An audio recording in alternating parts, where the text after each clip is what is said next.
Hello traders, daily ട്രേഡേഴ്സിൻ്റെ പുതിയ വീഡിയോയിലേക്ക് എല്ലാവർക്കും സ്വാഗതം. നിഫ്റ്റി ഒരു സൈഡ് വേസ് ആണ് മൊമെൻറ്റം കിട്ടിയേക്കണത്. രാവിലെ ഓപ്പൺ ചെയ്തിട്ട് ഒരു പിയിലേക്ക് പോണ ലെവലിലേക്ക് പോയിണ്ടായിരുന്നു. പക്ഷേ അത് കണ്ടിന്യൂ ആയിരുന്നു പിന്നെ അങ്ങോട്ട്. പക്ഷേ വലിയ മൊമെൻ്റ് ഒന്നുമല്ല, ചെറിയ മൊമെൻറ്റുകളാണ്. ഡിപ്പുകൾ കാര്യമായിട്ടുണ്ട്. അതുപോലെ തന്നെ തിരിച്ച് കയറുന്നതും നല്ല രീതിക്ക് തന്നെ കയറുന്നുമുണ്ട്. തൽക്കാലം ഈ ലിസ്റ്റിൽ ഇപ്പോൾ ഒരു മൂവ്മെൻറ്റിലേക്ക് വന്നിട്ടില്ല. മൊമെൻറ്റം ചിലപ്പോൾ നാളെ വരാം, മറ്റന്നാൾ വരാം. അപ്പോൾ നമുക്ക് നോക്കാൻ പറ്റും. തൽക്കാലം ഇപ്പോൾ അത് ഇങ്ങനെയാണ് ഇതിൻ്റെ ഒരു ഓവർവ്യൂ വരുന്നത് കേട്ടോ. ക്രൂഡ് ഓയിൽ കൊടുത്തിട്ടുണ്ടായിരുന്നു. ക്രൂഡ് ഓയിൽ 43+ ഒക്കെ ഉണ്ട്. അപ്പോൾ പ്രോഫിറ്റിക്ക് വരാൻ സാധ്യതകളുണ്ട്. നമുക്ക് PNC ഒക്കെ ആക്റ്റീവ് ആയിട്ടുണ്ടായിരുന്നു. അപ്പോൾ എല്ലാതും നമുക്ക് പറഞ്ഞു പോകാം കേട്ടോ. പെട്ടെന്ന് 24,850 നമുക്കിവിടെ കാണാൻ പറ്റും. ഈ ട്രേഡാണ് ആക്റ്റീവ് ആയത്. അതൊരു കോസ്റ്റ് എക്സിറ്റ് ആണ്. പിന്നെയുള്ളത് 81,300 അതൊരു കോസ്റ്റ് എക്സിറ്റ് ആണ്. നമുക്കത് ഫുൾ 1:1 ഒക്കെ വന്നിട്ടുണ്ടാവാം. പക്ഷെ ഒരു കോസ്റ്റ് എക്സിറ്റ് എന്നാണ് പറയണുള്ളൂ. ഞാൻ 55,200 കിട്ടിയിട്ടില്ല, ട്രേഡ് ആക്റ്റീവ് ആയിട്ടില്ല. പിന്നെയുള്ളത് 24,900 ആണ്. 24,900 ഈ സൈഡിലേക്കാണ് കുറച്ച് ട്രേഡുകൾ കൂടുതൽ വന്നേക്കണത്. ഫസ്റ്റ് ട്രേഡ് SL ആണ് കേട്ടോ, കറക്റ്റ് SL ആണ്. ഞാൻ വേറെ ഒന്നും പറയണില്ല, അല്ലെ SL ആണ് ഫസ്റ്റ് ട്രേഡ്. അത് 9ാമത്തെ മിനിറ്റ് ക്യാൻഡിലാണ് SL അടിച്ചാണത്. ഇനി രണ്ടാമത്തെ ട്രേഡ് എന്ന് പറഞ്ഞു കഴിഞ്ഞാൽ ഹോൾഡ് ചെയ്തിരിക്കുന്നവർക്ക് അത് പ്രോഫിറ്റിക്ക് പോകും. ബേസിക്കലി പറഞ്ഞു കഴിഞ്ഞാൽ നിങ്ങൾക്ക് ഇന്നത്തെ ദിവസം SLA വരില്ല, ഒറ്റ ട്രേഡ് മതി. മനസ്സിലായോ? ആ ഒറ്റ ട്രേഡ് ഉണ്ടെങ്കിൽ ഇന്നൊരു നിങ്ങൾ അത്യാവശ്യം ഒരു 40 പോയിൻ്റ് ഒറ്റ ട്രേഡിൽ കിട്ടും. ബേസിക്കലി ഒരു 10 മിനിറ്റ് കൊണ്ട് നിങ്ങളൊരു കോസ്റ്റ് എക്സിറ്റ് അടിച്ചാൽ പോകുന്ന ആളാണെങ്കിൽ ഈ പറഞ്ഞ സംഭവമൊന്നും കിട്ടില്ല. ഞാൻ മനസ്സിലായാല് പറഞ്ഞ കാര്യം കറക്റ്റായിട്ട് മനസ്സിലാക്കുക കേട്ടോ. നിങ്ങൾ 10 മിനിറ്റിൽ എക്സിറ്റ് അടിച്ച് പോയി. അങ്ങനത്തെ ഇപ്പോൾ ഫസ്റ്റ് ട്രേഡ് SL അടിച്ച് രണ്ടാമത്തെ ട്രേഡ് എടുത്ത് അത് 10 മിനിറ്റിൽ എക്സിറ്റ് അടിച്ചു, അല്ലെങ്കിൽ കോസ്റ്റ് അടിച്ചു, അങ്ങനത്തെ ആളാണെന്നുണ്ടെങ്കിൽ പിന്നെ വേറെ രക്ഷയില്ല, നമ്മൾ വേറെ ട്രേഡ് നോക്കേണ്ടി വരും. അപ്പോൾ അങ്ങനത്തെ 2 കൺസെപ്റ്റ് ഉണ്ട് അതിൻ്റെ ഉള്ളിൽ കേട്ടോ.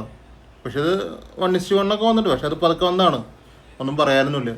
ഇനി പിന്നെ മൂന്നാമത്തെ ട്രേഡാണത്. മൂന്നാമത്തെ ട്രേഡ് ലിമിറ്റിൽ നിന്ന് തന്നെ കറക്റ്റ് കിട്ടിയിട്ടുള്ള ട്രേഡാണ് അത്. പക്ഷെ മൂന്നാമത്തെ ട്രേഡിൽ നമുക്ക് എന്തായാലും പ്രോഫിറ്റ് ആയിരിക്കും. കോസ്റ്റ് അടിച്ചിട്ടുള്ള വൺസ് നിങ്ങൾ ട്രേഡിലേക്ക് എൻ്റർ ആയി കഴിഞ്ഞാൽ പിന്നെ കോസ്റ്റിൻ്റെ ആവശ്യം വരുന്നില്ല.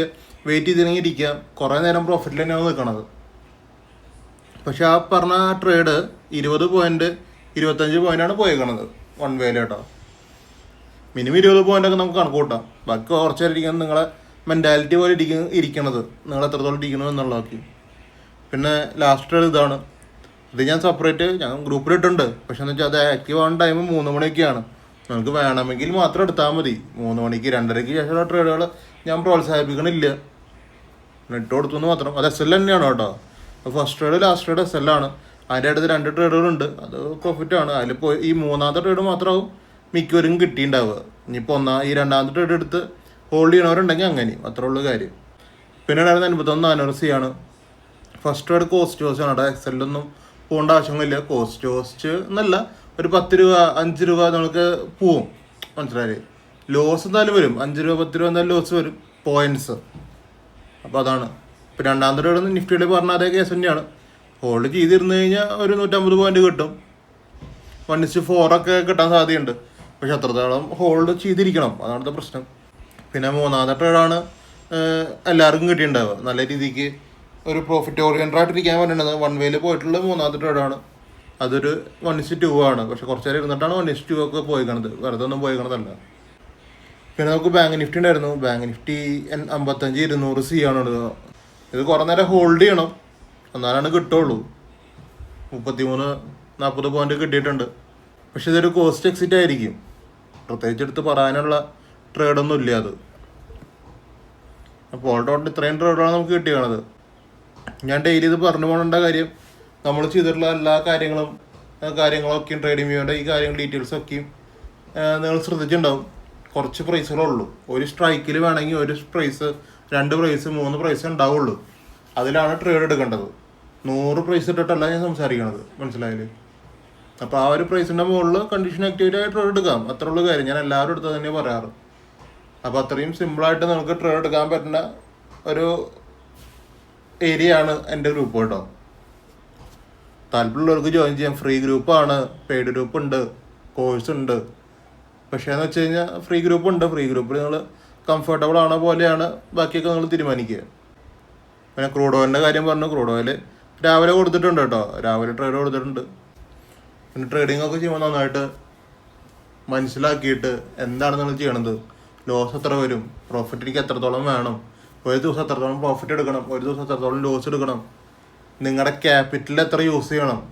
എൻ്റെ കയ്യിൽ കുറേ ക്യാപിറ്റൽ ഉണ്ട്. ഇപ്പോൾ കുറേ ആൾക്കാരുണ്ടാവും 5 ലക്ഷം 10 ലക്ഷം ട്രേഡിങ്ങിക്ക് കംഫർട്ടബിൾ ആയവരുണ്ടാവും, 10,000 വരെ കംഫർട്ട് അല്ലാത്തവരുണ്ടാവും. മനസ്സിലായില്ലേ ക്യാപിറ്റലിൻ്റെ കാര്യത്തിൽ. അപ്പോൾ നിങ്ങൾ ആലോചിക്കുക 10,000 ഇട്ട ആൾക്ക് എത്രത്തോളം ക്യാപിറ്റലിനെ ഇൻക്രീസ് ചെയ്യാൻ പറ്റും. 10,000-ന് 10,000 തന്നെയല്ല ലാഭം. 10,000-ന് 500 കിട്ടിയാലും 1000 കിട്ടിയാലും വലിയ പ്രോഫിറ്റാണ്. അങ്ങനെ ചിന്തിച്ചിട്ട് ചെയ്യുക. 10 ലക്ഷം ഇടുന്ന ആൾക്ക് അതേപോലെ തന്നെയാണ് കാര്യങ്ങൾ. ചിലപ്പോൾ 50,000 1 ലക്ഷമൊക്കെ ആയിരിക്കും ആൾ ടാർഗറ്റ് ചെയ്യുന്നുണ്ടാവുക. അപ്പോൾ അത് കിട്ടി കഴിഞ്ഞാൽ അത് ഓക്കെയാണ്. പിന്നെ നിങ്ങൾ ട്രേഡ് എടുക്കാൻ നിൽക്കണ്ട. മനസ്സിലായില്ലേ? നിങ്ങൾക്ക് ഒരു ദിവസത്തെ പ്രോഫിറ്റ് ആയി നിർത്തുക. എല്ലാ ദിവസവും മാർക്കറ്റ് ഉണ്ട്, എല്ലാ ദിവസവും ട്രേഡുകളുണ്ട്, ലോസുകളുണ്ട്.